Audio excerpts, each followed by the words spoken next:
Gaano kahalaga na bukas na tinatalakay ng Turkey hindi lang ang pagpapanumbalik ng ugnayan sa Israel, kundi pati ang posibleng pagsali ng Israel sa mas malawak na balangkas ng rehiyonal na seguridad at kooperasyon.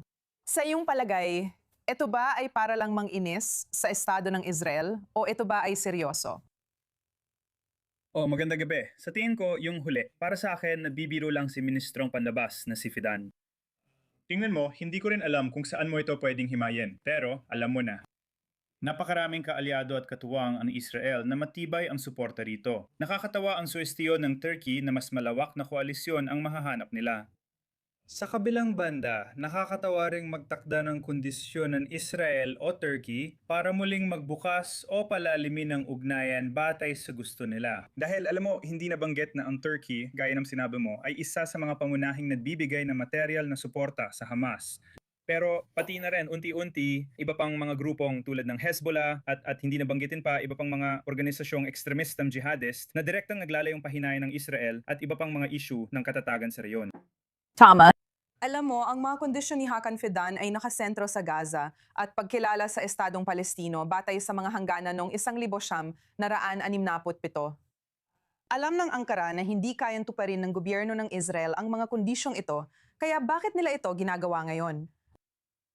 Gusto lang nitong ilihis ang issue, pinapalabas na gusto ng Turkey na inormalize at buuing muli ang ugnayan sa Israel kahit hindi totoo. Pampalihis lang ito.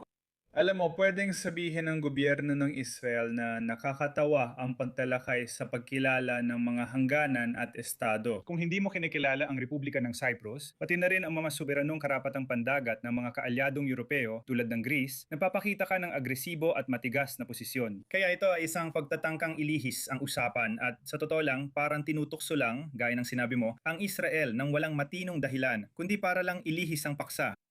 Alam mo, kung susuriin natin, marami sigurong Israeli ang nag-iisip kung posible pang mapabuti ang relasyon ng Turkey at Israel sa malapit na hinaharap o masyado ng malayo ang pag-ita ng dalawang bansa. Dati, masasabi mong magkaibigan ang Turkey at Israel sa maraming bagay. Madalas din pumunta ang mga Israeli sa Turkey na malapit lang. Malinaw na, bahagi na lang yon ng nakaraan. Tama. Sa tingin ko, masyado pang maaga magsabi. Pero tulad ng sinabi mo, marami nang nangyaring sumira sa relasyon. Masasabi kong hanggat di natin nakikita ang pagbabago sa gobyerno ng Turkey na hindi na nasa kapangyarihan ang agresibo at may Islamistang motibong pamahalaan ni Erdogan. Linawin natin na hindi niya sinisira ang ugnayan ng Turkey at Israel mula Oktubre 7. Pero ito ay naging sistematikong pagsisikap niya simula pa noong 2008.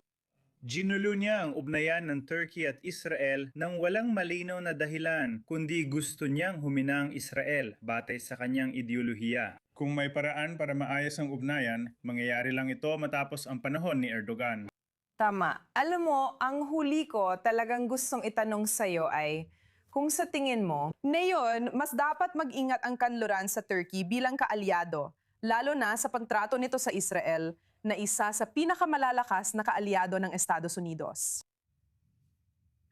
Ibig ko sabihin, matagal ko nang sinusubukang iparinig ang babalang ito. Alam mo, ang malalim ang problema ng Israel at Turkey dahil masamang aktor ang Turkey sa gitnang silangan na nagpupundo at sumusuporta sa mga radikal na ekstremista at Islamistang grupo sa iba't ibang lugar. Pero nakikita mo rin na ang Turkey ay naglalaro sa magkabilang panig ng digmaan sa pagitan ng Ukraine at Russia.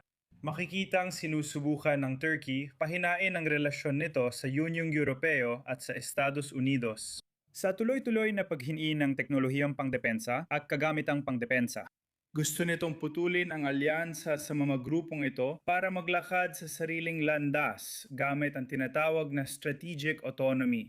Matagal na kaming nagbababala pero mahirap makuha ang atensyon ng tao dahil itinuturing ang Turkey na mahalagang katuwang sa seguridad sa kanluran.